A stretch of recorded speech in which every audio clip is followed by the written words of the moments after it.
All right, let's quickly integrate Nina and Stellarium together. I already have Nina open, and I'm going to open up Stellarium. Once we're in Stellarium, we want to go on the left-hand side, click on Configuration window, or click F2. And then we're going to go to the Plugins tab here. And we're going to scroll down. We're going to go to where it says Remote Control. And by default, the Load as Startup is unchecked. So you click on, check this off, and we want to configure it. But configure is not available after you check it. So you have to close this and then restart Stellarium. So I'm going to close Stellarium and restart it. Once I restart Stellarium, I'm going to go back to Configuration window, click on Plugins, scroll down to Remote Control, click on Configure. Now it's available. And we'll have two things checked automatically, server enabled and enable automatically on startup. If for some reason these are not checked, check those on. And then you'll have a couple of information. The first one is the listening on IP ports, or IPs. So these are my mini PC's IPs on my local network. So you can make a note of those if you want to use Stellarium on one machine and use Nina on another machine. You can talk to it over your local network. But I'm not going to do that, so we're going to use localhost. That's the other thing to know.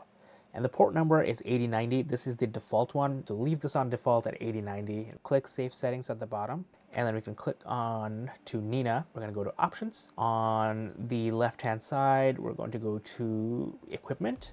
And then here there's a planetarium section. So we have access to 6 planetariums.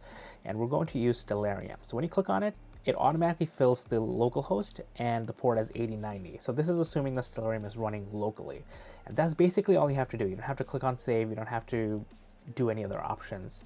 And now if we go to the framing tab, I'll go back to Stellarium. I'm going to find an object. So sorry, looking at something nice. So I'm going to click on, let's say Alnitak, because I know the horse head is there.